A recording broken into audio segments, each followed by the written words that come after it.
First of all, I love this movie. It's so beautiful, and I love kind of the interpretation from the older craft. I especially love this scene that's on our poster with, Ultraman holding Emmy, and we have the moon in the background. But what I thought was so interesting is we kind of we move to that scene, and then just like that, it's gone. It's just this kind of ephemeral piece of beauty. And with Ultraman having so much on his mind, he doesn't even notice it. Yeah. And so you have like this perfect kind of beautiful moment. How you came up with that shot, what was kind of the process behind it, and what does it mean kind of to the overall fabric of the movie? So very early on, the script had already been written, and we have that moment where Emmy hatches from the egg. And Ken, because he's never wanted to be a parent, he's actually got some thoughts about parents that aren't so positive, at least his dad. But there are things that you experience in life that you cannot express in words, but we can show it, and especially in animation, we can show it in a beautiful way. So I said this to our art director. I said, look, we need to have a shot that is going to show what he is feeling that he can say. So let's have we're gonna, and she had done this this visual development piece before, and I said, well, it's got to be in the movie. So when we got to the movie and it evolved, I said, well, we'll have the clouds part, we'll reveal it. It should look like, I think she came up with the ideas of making it feel like a mobile and a baby crib, so you see the strings on there. But then also it was important that he come back to Earth because we hear the KDF choppers and they're a threat, and he has to make a decision in that moment. And so it goes back to gray. We see the KDF drop ships coming in, and he takes one last look at Gigantron, and a little bit of a sadness of recognizing that while their life has been born, a life was also lost. So.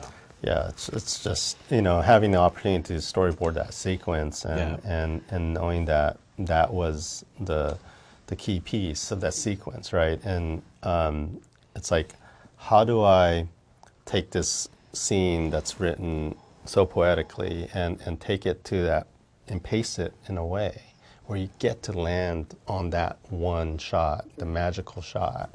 And I'm so happy it stayed the way I boarded it. Because you had already boarded it, and I said, can we see if you can put this shot in? And that's right. He did a beautiful job. Yeah. And I think it set the tone of our film. And for the crew, so it just elevated from that point on.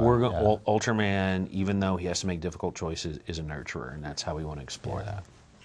I also love the idea of having cultural authenticity that adds to the production and elevates it in a way. I know you've used some of your childhood experiences to kind of flesh out Ken. Tell me, was there any catharsis in that for you? And tell me about the importance of having cultural authenticity in a project like this. Oh, it's huge. Once I see the opportunity and having someone like Shannon that's the openness and absorbing all that to land it right, it's super rewarding and to really having this opportunity to co-direct with Shannon and to represent people like myself, there's a sense of responsibility and having that sort of role to show our crew and then let our audience also see that we're paying attention and to represent my Japanese culture in the most authentic way possible. And the support that we got, it's of course from our crew, but by the studio. And I think all that kind of comes together and it just came out so beautiful. And part of it was, I just come off of a series called Lost Ollie that was set in my hometown and represented my culture. And I had people say things about my culture that were ignorant, and I had to educate them on it, and decisions that were challenged. And I said, no, that's what it's like there, and I want to represent that to people there. So having gone through a little bit of it, it became even more important for it. And then our incredible, team on the film were very honest and vulnerable in their sharing, and it I get chills because I'm introduced to things that I might not be aware of, and I like learning and I like being educated. And this film was a big education for me, and I think a lot of people that worked on the movie. You mentioned that you modeled Emmy after your daughter, and she's a teenager now. Yeah. Correct. So, what does she think about the movie? Has she seen it? Does she? Oh yeah, she's seen all of the versions of it, the messy versions of it. So she's seen all of it. She loves the movie. She loves that we used memories of her as a kid. And then just a couple weeks ago, I found out that her friends were talking about Ken Sato because they'd been following Ken on TikTok, and she's like, wait, and they didn't know that I had made the movie, and so she's like, wait, what are you talking about? Oh, this Ultraman Rising, and Ken Sato is this really cute character in it, and she's like, that's my dad's movie, and they're like, what? So it's rare that you get to be cool as a dad, but I've had a couple of opportunities to be cool. So That's so fun. If we were to get Ultra Rising, the sequel, Ultraman Still Rising, what would you base it around? What would the plot be? well, we tease at the end of it that Ken's mother is still out there.